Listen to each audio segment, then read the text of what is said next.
सुप्रभात विद्यार्थियों आज हम कहेंगे अनुच्छेद लेखन के बारे में। वास्तव में बताऊंगा इस वीडियो के अंदर कि अनुच्छेद क्या होता है और अनुच्छेद को किस प्रकार से लिखा जाता है। तो विद्यार्थियों, सबसे पहले तो आपको पता होना चाहिए कि अनुच्छेद लेखन आपकी कौन सी किताब का टॉपिक है। तो कौन सी किताब का है? यह है आपके सामने व्याकरण का। किसका है भाई? व्याकरण का।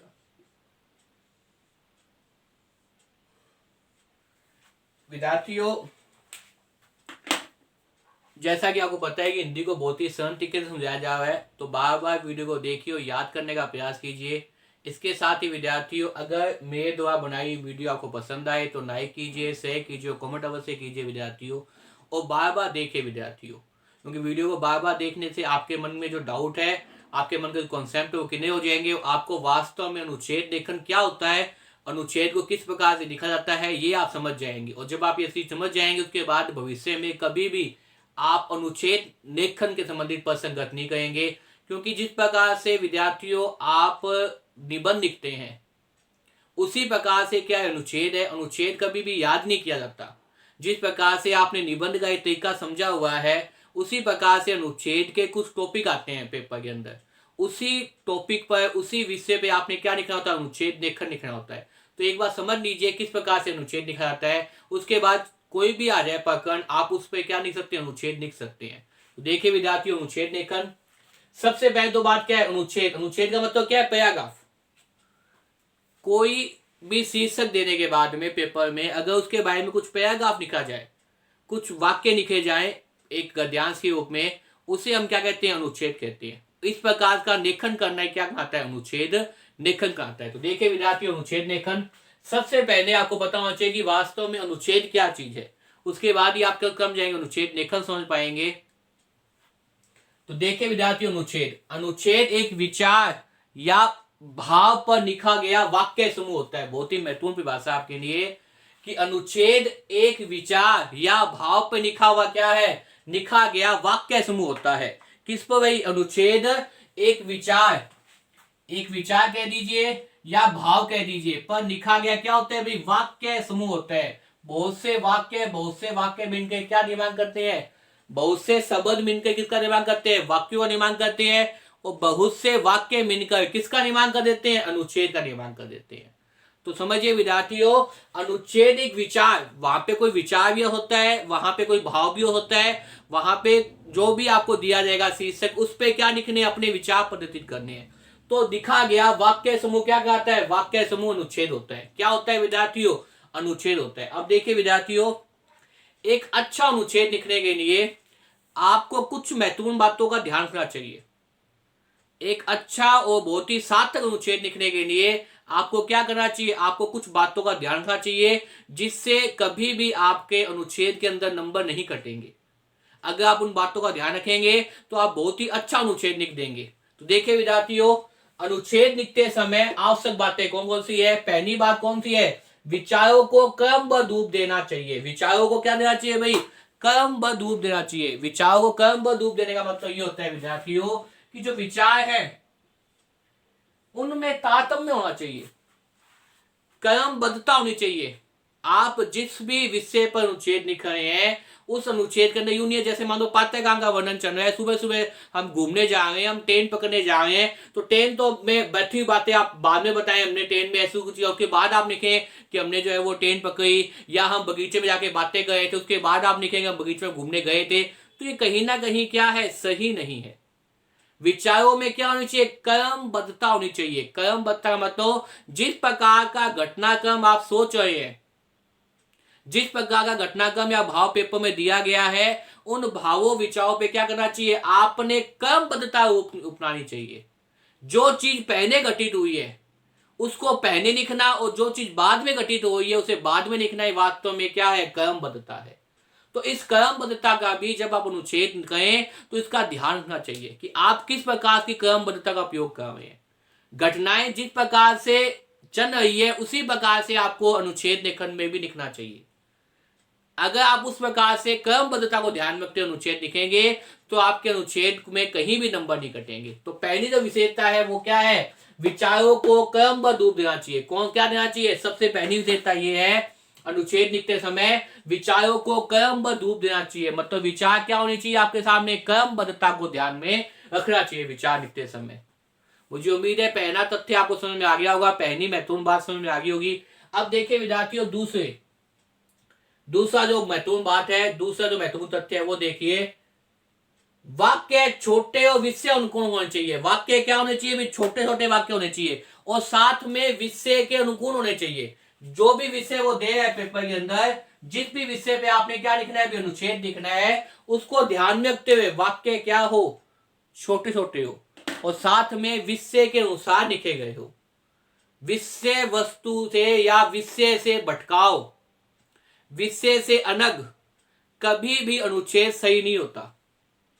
अनुच्छेद वही सही होता है जो क्या लिखा जाए, विषय के साथ साथ लिखा जाए, विषय के अनुकूल लिखा जाए। जो विषय पेपर में दिया गया है उसके अनुरूप, उसके अनुसार ही हमने क्या लिखने हैं, बातें लिखनी है, उन्हीं को अनुसार हमने क्या लिखने हैं, वाक्य लिखने हैं। तो दूसरी महत्वपूर्ण विशेषता यह है कि वाक्य क्या हो, छोटे हो और विषय अनुकूल होने चाहिए। वाक्य छोटे हो, क्या होने चाहिए, विषय अनुकूल होने चाहिए। उनमें कहीं ना कहीं विषय के अनुसार ही बातें लिखनी है। विषय से अलग बातें आप लिखते हैं तो अनुच्छेद नहीं हो पाएगा सही रूप से, उसे सही अनुच्छेद नहीं माना जाएगा। तो दूसरी बात है, वाक्य छोटे और विषय अनुकूल होने चाहिए।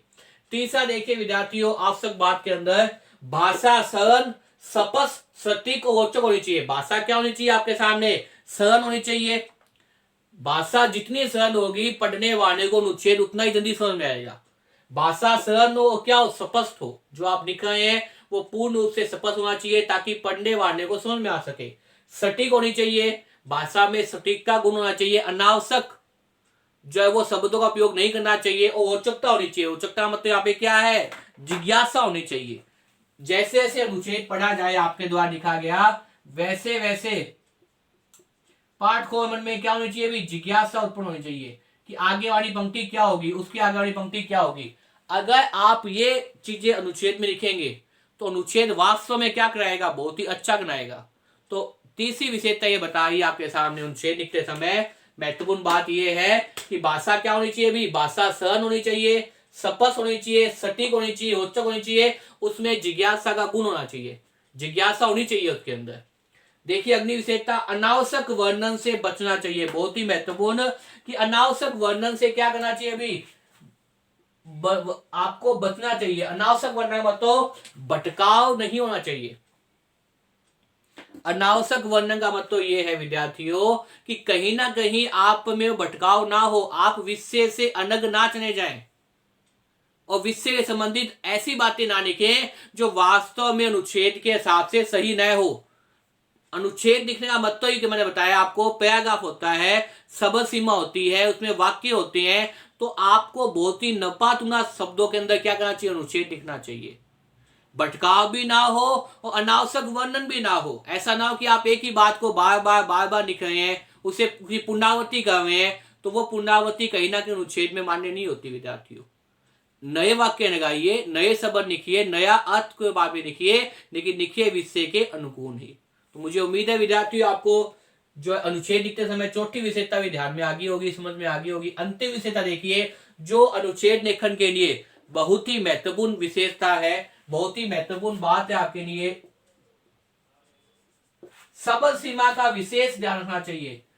जो भी शब्द सीमा पेपर में दी जा रही है, बहुत ही महत्वपूर्ण बात है आपके लिए कि जो भी शब्द सीमा पेपर में दी जा रही है उस शब्द सीमा का आपने क्या करना है भाई, विशेष रूप से ध्यान रखना है। बहुत ही महत्वपूर्ण चीज कि शब्द सीमा के अनुकूल जो शब्द सीमा पेपर में दी गई है उसके अनुसार ही आपने क्या लिखना है, अनुच्छेद लिखना है। अगर आपने शब्द सीमा बढ़ा दी तो अनुच्छेद नहीं होगा, वो क्या बन जाएगा, निबंध बन जाएगा, जो आप कई बार लिखते हैं पेपर के अंदर। अनुच्छेद और निबंध में बहुत ही मामूली सा अंतर होता है। अनुच्छेद एक पैराग्राफ के अंदर, एक गद्यांश के अंदर अपनी बात समाप्त कर देता है, जबकि निबंध के अंदर कई गद्यांश होते हैं, कई पैराग्राफ होते हैं और निबंध का वर्णन क्या होता है, काव्य भी बड़ा होता है। तो अनुच्छेद के अंदर सबसे महत्वपूर्ण बात यह है कि आपको क्या करना चाहिए भाई, आपको शब्द सीमा का विशेष ध्यान रखना चाहिए। अगर आपने कहीं शब्द सीमा को बढ़ा दिया, जो शब्द सीमा पेपर में दी जाती है प्रत्येक पेपर के अंदर कि इतने ही शब्दों के अंदर आप क्या लिखना है, आपने अनुच्छेद लिखना है, उससे एक दो ऊपर हो जाए तो ज्यादा अंतर नहीं होता। लेकिन ऐसे नहीं है कि आपने अनुच्छेद को ही 3 पेज में लिख दिया या आपने अनुच्छेद ही 2 पेज में लिख दिया। अनुच्छेद हमेशा एक पैराग्राफ में होता है, एक गद्यांश में होता है। अगर आपने अनुच्छेद के अंदर कई गद्यांश बना दिए, अगर आपने अनुच्छेद के अंदर कई पैराग्राफ बना दिए तो अनुच्छेद नहीं आ जाएगा, वो क्या बन जाएगा, कहीं ना कहीं निबंध बन जाएगा। और निबंध एक साहित्य के अंदर अलग से विधा होती है। निबंध के बारे में एक अलग से विधा है, आपको पता है। निबंध लिखते समय हमें अलग से बातों को ध्यान रखना पड़ता है। निबंध के अंदर हमें कई बातें बताई जाती है। तो आप अनुच्छेद और निबंध में अंतर को समझिए। अनुच्छेद हमेशा एक पैराग्राफ में लिखा जाएगा, एक गद्यांश में लिखा जाएगा। इसलिए सबसे महत्वपूर्ण बात यह है कि अनुच्छेद लिखते समय शब्द सीमा का क्या रखना चाहिए, विशेष ध्यान रखना चाहिए। जिस शब्द सीमा में वो पेपर देने पर आप पूछ रहे हैं, उसी शब्द सीमा के नंबर आपने क्या करना चाहिए, अपने द्वारा लिखा गया अनुच्छेद समाप्त करना चाहिए। अगर आप उसी शब्द सीमा के अंदर जो वास्तव में पेपर में दी गई है आप अपना अनुच्छेद पूर्ण कर देते हैं, तो मैं मानता हूं कि कहीं भी आपके नंबर नहीं कटेंगे। तो विद्यार्थियों, मुझे उम्मीद है आपको अंतिम और सबसे महत्वपूर्ण विशेषता, महत्वपूर्ण तथ्य भी समझ में आ गया होगा, महत्वपूर्ण बात भी समझ में आ गई होगी अनुच्छेद लिखते समय। तो विद्यार्थियों, आपने इस वीडियो में देखा कि किस प्रकार से अनुच्छेद क्या होता है, अनुच्छेद लिखते समय किस प्रकार की बातों का ध्यान रखना चाहिए।